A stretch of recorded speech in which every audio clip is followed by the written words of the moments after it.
உங்களுக்கு தெரியுமா, சீமானன் காவல் நிலையத்துக்கு போற வரைக்கும் முதலமைச்சர் ஸ்டாலினுக்கு அவர் தெரியாதாங்க. இது ஒரு ஆட்சி, யாரால முடியும்? அப்பா அப்பா நீங்க எங்க இருந்தா நல்லா இருக்கணும்பா, அப்பா நீங்க நல்லா இருக்கணும், உங்க டோப்பாவை கலந்து மண்டையில நல்லா முடி மலரையா, அப்பா நல்லா இருக்கணும்ப்பா, நீ தெய்வமே கடவுளே. இதை விட எங்க அண்ணனுக்கு, நாங்கெல்லாம் 2010 எங்க அண்ணன் கூட வந்து பயணிக்கிறோம்.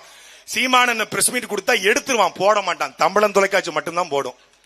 அதுவும் மறுநாள் தான் போடும். அவருக்கு லைவ் கிட்ட கூட கிடையாது எங்க அண்ணனுக்கு. அந்த காலத்துல ஞாயிற்றுக்கிழமை ஒரு நாள் போட்டுடுவாப்ல, பாவம் 10 மணிக்கு. லைவ்ல கம்மியா போகுது ரிப்போர்ட், SSV ரிப்போர்ட். லைவ்ல புதிய தலைமுறையில 71 பேர் தான் பாக்குறான் ஐயா ஸ்டாலினோட பேச்ச, பிறந்தநாள் பேச்ச. ஏன் மத்த சேனல் காட்டலையா? காட்டுறாங்க. எங்க காட்டுறாங்க? வளசரவாக்கத்துல காட்டுறாங்க. சீமான் வந்துட்டாரா?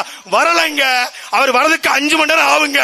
ஆனாலும் மொத்தமா ஸ்டேஷன்ல கேமரா வச்சா 17,000 பேர் லைவ்ல பாத்துக்கிட்டு இருக்கான் ஒரு சேனல்ல.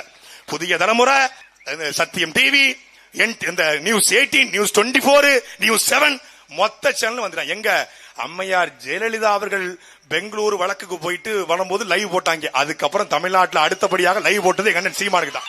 நானே மிரண்டேன். எங்க வீட்டுல இருந்து அழைப்பு, என்னப்பா ஏர்போர்ட்ல இருந்து லைவ் போட்டிருக்காங்க, எதுவும் வேற எதுவும் பரபரப்பாக்குறாங்களா? இத மாதிரி உலகத்துல எங்களுக்கு விளம்பரம் செய்ய கொடுக்க யாரால முடியும்?